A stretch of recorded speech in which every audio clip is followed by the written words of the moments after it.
कुमार जी। राधे राधे महाराज जी। गुरु जी, कुछ जीवात्मा इस पृथ्वी पर जन्म लेते ही करोड़पति बन जाता है, कुछ जीवात्मा पूरा गरीब रहता है। ऐसा कौन सा पिछले जन्म का पूर्व का कर्म होता है? पूर्व का कर्म होता है, उसने दान पुण्य किए, उसने तीर्थावगाहन किया, उसने दूसरों को उपकार किया। तो भगवान स्वयं गीता जी में कहते हैं कि जो मेरा भक्त पूर्णता को प्राप्त नहीं हो पाया, भगवत प्राप्ति नहीं कर पाया और वो वासनाओं के जाल में बंधा रहा, मेरी भक्ति करता है, दान पुण्य करता है और उसके अंदर कामनाएं हैं, भोगों की इच्छाएं हैं, तो फिर उसको अगला जो जन्म होता है वो श्रीमान, धनवान, कुलवान के यहाँ जन्म होता है और भरपूर वासनाओं की पूर्ति की सामग्री होती है। और मेरी कृपा से वहाँ जन्म लेने पर भी वो भोगों में फंसता नहीं, उसकी पूर्व की साधना उत्थान करती है और वो भजन में तन्मय होकर के समस्त भोगों का त्याग करके दूसरे जन्म में मेरे को प्राप्त कर लेता है। उसे योग भ्रष्ट कहते हैं। तो जो पुण्यात्मा पुरुष होते हैं वो ऐसे जन्मते हैं कि सब सुख सुविधाएं ऐसे हैं और वहाँ जन्म लिया और उनको सत्संग मिला और वो उन सब भोगों से वैराग्य प्राप्त करके भगवान को प्राप्त। कुछ ऐसा भी होता है कि पूरा जीवन ऐसे ही निकल जाए उसी भोगों में? वो केवल पुण्यात्मा होते हैं, भजनानंदी नहीं होते, उनका भगवान से भजन से संबंध नहीं है। उन्होंने दान पुण्य किया है, बहुत वृद्ध जनों की सेवा की, तीर्थावगान किया, भक्ति नहीं की, तो फिर पूरा जीवन भोगों में व्यतीत हो चला जाएगा। वो ऐसे नष्ट जीवन माना जाता है, इसे कोई महत्वपूर्ण जीवन नहीं माना। महत्वपूर्ण जीवन माना जाता है जो भगवान से जुड़ा हुआ होता है, उसी का जीवन महत्वपूर्ण है। जिन हरि भगति हृदय नहीं आनी, जीवित सौ समानते प्राणी। इस मनुष्य जीवन की मान्यता है, हरिभज हरिभज छान नमान नर्तन को, मति बंछे रे मति बंछे तिल तिल धन को। ये मनुष्य जीवन का जो मान है, इस मनुष्य जीवन की जो महिमा है वो भगवान के भजन की है, ना कि धन की। धन कोई महत्वपूर्ण बात नहीं, महत्वपूर्ण बात है भगवान से चित्त जुड़ा है कि नहीं जुड़ा है, ये बात है। विकास कुमार शर्मा जी। राधे राधे महाराज जी, आपके चरणों में दंडवत प्रणाम। महाराज जी, स्वामी राम सुखदास जी महाराज जी का कथन है कि शरणागत भक्त को भजन करना नहीं पड़ता, प्रत्युत उसके द्वारा स्वतः स्वाभाविक भजन तो ये तो सिद्ध पुरुष का लक्षण है। शरणागति पूर्ण हो जाना सिद्ध पुरुष का लक्षण है। अभी शरणागत है, मन हमारा, शरीर हमारा, चित्त हमारा, भोग हमारे, रिश्ते हमारे, अभी शरणागत है। शरणागत बहुत ऊंची स्थिति होती है। जिस बात को कह रहे हैं वो पूर्ण शरणागत है। मन कृष्णाकार, बुद्धि कृष्णाकार, चित्त कृष्णाकार, अहम कृष्णाकार, शरीर समर्पित, वाणी समर्पित, मन समर्पित, स्वयं समर्पित, उसे शरणागत कहते हैं। तनुवांग मनोभिरमलेषु हम तविवाप्यता। श्री कृष्ण अनुकूलेन प्रतिकूलस्य विसर्जनम। प्रतिकूल एक वृत्ति भी नहीं रह गई, तो भगवदाकार वृत्ति है। तो शरणागत होने के लिए तो भजन करना चाहिए। जब शरणागत हो गया तो भजन श्रोता होता है, नहीं तो क्या तुम शरणागत नहीं हो क्या? तुम्हें उच्चारण शरणागत हो क्या? निरंतर भजन होता है? ईमानदारी से बताओ। जितना प्रभु करवाए निरंतर भजन, इसमें प्रभु करवाने की बात हो तो केवल दैन्यता की बात होती है। ईमानदारी से बोलो, प्रभु के सिवा चिंतन में और कुछ आए ना, निरंतर भजन। अभी प्रश्न ही नहीं होता, अगर निरंतर भजन होता तो प्रश्न ही नहीं होता। उठते बैठते चलते फिरते खाते पीते भगवदाकार वृत्ति, हमें प्रश्न की जरूरत क्या है? तो जब तक हमारा सर्वस्व समर्पित नहीं हो जाएगा तब तक वही हमें दुख देगा, वही हमारे चिंतन में आएगा, वही हमारे शोक का कारण बनेगा। हमें पूर्ण समर्पण करना है, तब के लिए हमें निरंतर भजन करना है। विनय पत्रिका में गोस्वामी जी ने एक पद में लिखा, प्रिय राम नाम ऐसा कि राम भी उन प्रिय न लगे। ऐसा राम नाम प्रिय लगे कि राम भी राम नाम के बराबर प्रिय न लगे। अर्थात अगर हम नाम जप कर भगवान सामने आ गए, नाम जप नहीं छोड़ेंगे, भगवान चाहे चले जाए। इतना प्रिय भजन होता है शरणागत का। अभी हमारी स्थिति कहाँ है? अभी हमारी स्थिति जगत में ही है, जगदीश में नहीं है। हर समय भगवदाकार वृत्ति, जिसमें किंचन मात्र न कोई स्त्री न पुरुष, सिया राम में सब जग जान। सारा जगत जिधर दृष्टि डालो सिया राम ही सिया राम दिखाई दे रहे। अभी वो स्थिति खुली। शरणागति के लिए महापुरुषों के वचनों का सदुपयोग करे, दुरुपयोग न करे कि हम तो शरणागत है, शरणागत को तो भजन करना नहीं। तो हमारी इंद्रियां, हमारा मन ये विषयों में चला जाएगा और हमारे द्वारा कुमार्गामी प्रवृत्तियां होने लगेंगी। शरणागति तो दूर रही, नरक की प्राप्ति होगी। शरणागति का मतलब है अनन्यस चिंतयन्तो माम, अन्य चिंतन ही न हो। सो अनन्य गति जाके असमति न टरे हनुमंत, मैं सेवक सचराचर रूप स्वामी भगवान। ये स्थिति चौपाई दोहा याद कर लेना, हम जैसे याद करके बोल दिए, आप याद करके बोल दिए, ये अलग बात है। स्थिति, इस स्थिति के लिए निरंतर नाम जप, कोई और साधन नहीं, निरंतर नाम जप। महाराज जी, जैसे नाम जब कोई भी क्रिया हो रही है उसके प्रति ये है कि जैसे महाराज जी कह रहे हैं कि कोई भी क्रिया हो रही है तो ऐसा लगता है कि राम जी करा रहे हैं, राम जी चल रहे हैं, राम जी खा रहे हैं। लेकिन इसमें ये देखना है कि असत क्रिया नहीं, असत क्रिया। कह रहे संदेह बना रहता कहीं मैं अपने विषय भोगों की प्राप्ति के लिए राम जी का आश्रय तो नहीं ले रहा है, कहीं मेरा प्रतिकूल से विसर्जनम, प्रतिकूल से विसर्जनम। अभी शरणागत नहीं हुए, नहीं ये बात नहीं आती कि कहीं मैं, यह संशय, कहीं मैं राम जी की आड़ में भोग तो नहीं भोग रहा हूं। कौन मैं बचा, मैं कौन बचा, शरणागत कौन हुआ? मैं कहीं राम जी की आड़ में विषय भोग न कर रहा हूं तो आपका शरीर, आपका मन, आप तो शरणागत कौन हुआ? इसीलिए हम कह रहे थे अभी कि अभी शरणागति नहीं हुई। जिस शरणागत की बात होती, जैसे चेहरा देखने से पता चल जाता है पीलिया रोग है कि नहीं है नेत्रों से, ऐसे ही पता चल जाता है शरणागति की स्थिति दर्शन मात्र से। इसलिए ईमानदारी से भजन करो, भगवान को भोग लगा के भगवान की सेवा पात्र शरीर में भोजन पाओ, धर्मयुक्त भोग करो। जैसे पत्नी है, परिवार है, धर्मयुक्त भोग करो भगवान का प्रसाद समझकर। और नाथ सकल संपदा तुम्हारी, मैं सेवक समेत सुतनारी, ये सबके लिए। मतलब आपके ना पत्नी परिवार हो तो जिसके पत्नी परिवार हो, धर्मयुक्त भोग भोगो, धर्म विरुद्ध भोगों का त्याग करो और निरंतर भगवान का नाम जप करो। बड़ा मंगलमय जीवन हो जाएगा। भगवान की शरण होना अत्यंत आवश्यक है। पता नहीं कब कौन सी घटना घटे। अभी जैसे वो सुनाना हो जहाज में, हवाई जहाज में, अब सोचो जिंदा आदमी कैसे जला होगा। थोड़ी देर मन लगाओ, थोड़ी देर अपने को वहां हाजिर करो कि जिंदा हमारे ऊपर पेट्रोल गिरे, हमारे पूरा शरीर जिंदा जलना, मतलब जिंदा जलना, बेहोशी में जलाते जला होश में जलना, कितना भयानक दुख, कितना भयानक कष्ट। तो वो उनके लिए नहीं है, वो हमारे लिए भी है। हम भी कभी किसी दुर्घटना में ग्रस्त हो सकते हैं, हमारा भी कुछ हो सकता है। इसलिए भगवान की शरण, भगवान का नाम जब जितना कर लो, कब यहाँ से पत्ता साफ हो जाए कुछ पता नहीं। जा रहे हैं, दिल फेल हो जाए, एक्सीडेंट हो जाए, कुछ भी, आप आराम से जा रहे हो, गाड़ी आई रौंद के चली गई। कितने ऐसे केस होते हैं, कब कहाँ कौन। अच्छा, हवाई जहाज वाले तो जल गए, लेकिन जहाँ हवाई जहाज गिरा वहां भी तो लोगों की हानि हुई होगी। अब वो अपने आनंद से कोई खा रहा है, कोई पी रहा है, कोई घूम रहा है, कोई बात कर, कब कहाँ क्या हो जाए, इसका नाम मृत्यु लोक है, बड़ा भयावह है। इसलिए भगवान का नाम जप करना अत्यंत आवश्यक है। तो जिन्होंने गर्भ में रक्षा की वही हमारी सर्वत्र रक्षा कर सकते हैं, दूसरे की सामर्थ्य नहीं है।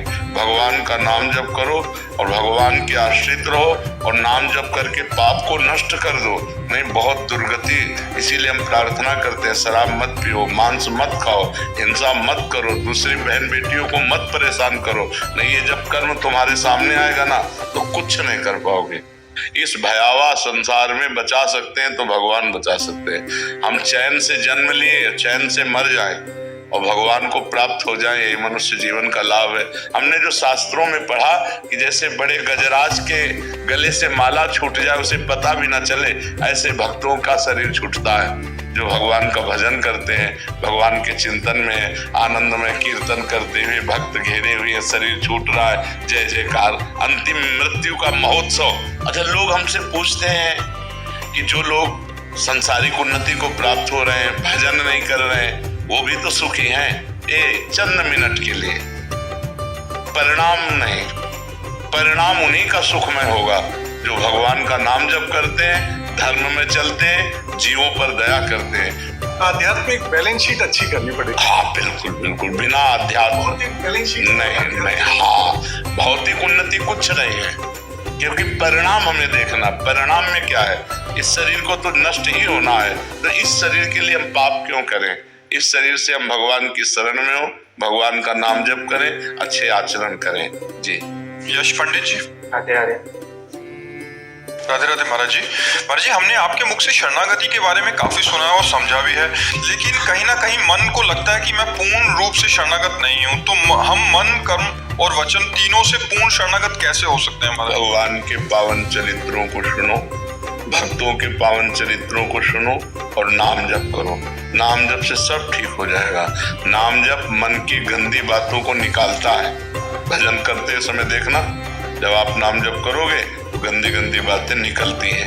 उसको लगता है कि यार जब हम भजन नहीं करते थे तब शांति थी, अब भजन करते तो बड़ी अशांति हो रही। अशांति नहीं हो रही, मन की गंदगी निकल रही। और निर्मल मन भगवान के चरणों में लगता है, मलिन मन माया में लगता है।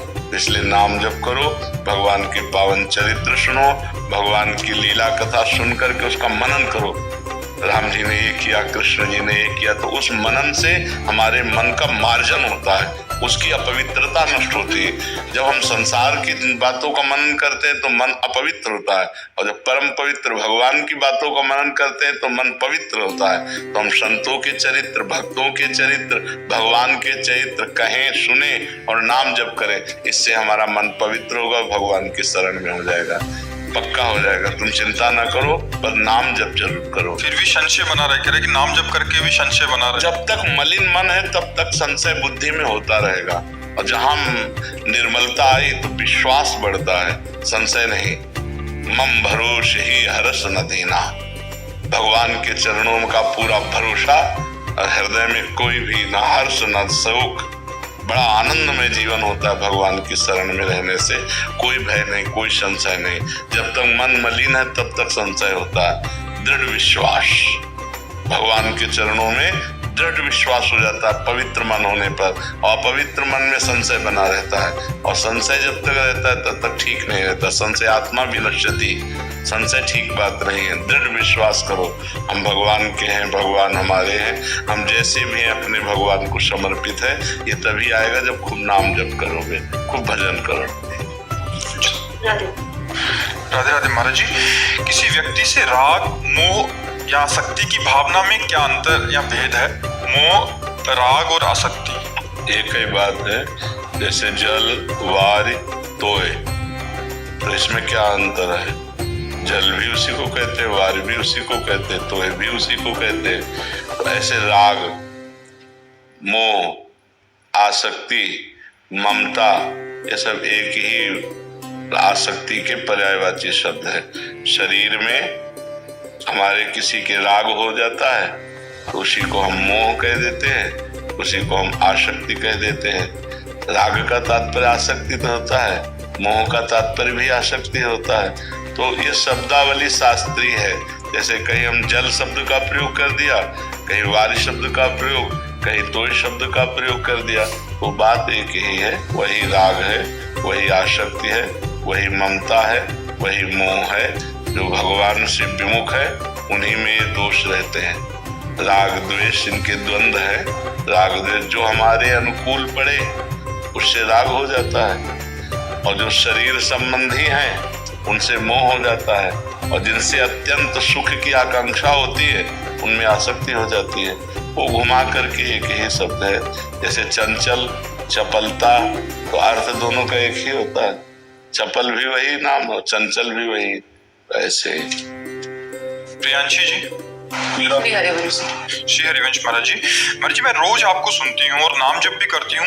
जो विपरीत आचरण होते हैं भजन के, उसको भी छोड़ने की प्रयास कर रही हूँ और छोड़ दिए हैं, लेकिन खुद पर संशय रहता है जिससे पूर्ण रूप से माया नहीं छूट पाती। खुद पर क्यों संशय रहता? खुद तो भगवान को समर्पित हो गए हम। इतने बड़े बड़े साधक हैं तो प्रभु मेरी तरफ क्यों देखेंगे? और मेरे असल बात अभी प्रभु को जाना नहीं ना, किसका प्रश्न है? अभी प्रभु को जाना नहीं। प्रभु एक होते हुए भी अनंत है ना, तो तुम्हारे प्रभु अलग है। तुम्हारे प्रभु तुम्हारे साथ है, हमारे प्रभु हमारे साथ है। अलग अलग भगवान सबके साथ हैं, एक होते हुए भी अनंत है ना। तो वो अनंत रूपधारी भगवान, मेरा भगवान, मेरा पर्सनल भगवान, वो मुझे पर्सनल प्यार करता है। इसलिए हमको ये नहीं सोचना कि बहुत लोग भगवान को प्यार करते हैं तो भगवान हमें कैसे प्यार करेंगे। भगवान कोई इंसान तो है नहीं। जब अयोध्या में श्री भगवान आए 14 वर्ष वनवास के बाद, तो एक एक बच्चा बच्चा भगवान से मिलने के लिए व्याकुल था। 14 वर्ष से इंतजार कर रहे थे। तो ये हुआ कि श्री राम जी आए तो सबको लगा कि मैं अभी मिलूं। तो अमित रूप प्रगटे ते काला, क्षण महु सब ही मिले। एक क्षण में अनंत रूप राम जी के धारण कर लिए, सबके गले लग रहे। तो भगवान एक होते हुए भी अनंत है ना। हमारे भगवान हमको प्यार कर रहे, आपके भगवान आपको प्यार कर रहे, सबके। तो भगवान बहुत रूप है एक होते हुए। तो हमें ये ध्यान रखना चाहिए कि हम जिन भगवान से प्यार कर रहे हैं सिर्फ हमारे वो और हम उनके, तो हमारा प्यार बढ़ेगा। नहीं ये संशय में होगा कि हजारों की लाइन लगी, बड़े बड़े संत महात्मा, हमें भगवान कैसे पूछेंगे। ऐसा नहीं है। भगवान एक चींटी का भी खबर ले रहे हैं। वो एक चींटी की, कोई विश्व में ऐसा नहीं है जो भगवान की नजर से अलग हो। वो एक चींटी को भी देख रहे हैं, उसको भी भोजन देख रहे हैं, उसको भी पालन पोषण कर रहे हैं। सबका वो बहुत बड़ा महामहिम ईश्वर, इसीलिए अनंत है। वेद आज तक पार नहीं पाए, ऋषि मुनि पार नहीं पाए, वो बड़ा करुणामय। और सबसे बड़ी बात है कि सबसे नजदीक हमारे हैं, हमारे हृदय में ही विराजमान है। जहाँ हम हैं वहीं वो है। और अगर हम शुद्ध करके इसे फिल्टर करके बोले तो जो हम हैं वो है, जो वो है वही हम। पर वो वहां तक पहुंच ले, इसलिए हम दो करके बात करते। नहीं तो उसको अगर और शुद्ध करके बोले, तत्त्वम असि, वेद कहता है तत्त्वम असि, तुम वही हो और कोई नहीं है। तुम शरीरों में आकर के शरीर भाव से भूल गए हो, नहीं तो तुम वही हो, तत्त्वमसि, तुम वही हो। पर नाम जप करो तो समझ में आ जाएगा। नाम जप करो, सत्संग सुनते रहो। सुधीर प्रताप मिश्र जी, राधे राधे महाराज जी। महाराज जी, आपके श्रीमुख से सुना है कि सब नाम एक ही परम सत्ता के परिचायक हैं। इससे काफी दुविधा नष्ट हुई। दास श्री हनुमान चालीसा का पाठ करते हुए माथे पर राम नाम लिखकर मानसिक अभ्यास कर रहा है। अभी आरंभ काल ही है, किंतु राम नाम के साथ साथ आपकी वाणी के प्रभाव या नाम रस पान के कारण श्री राधा नाम अचानक मन में आ जाता है। तब दोनों नामों का अभ्यास कर लेता हूँ। महाराज जी, आगे क्या करूँ? राम नाम पहले से ही जप रहा हूँ। हाँ, राम नाम ही करते रहो। राधा नाम आ जाए तो कोई बात नहीं, आप राम नाम में ही रति प्राप्त करो। ठीक है, आप हाँ आप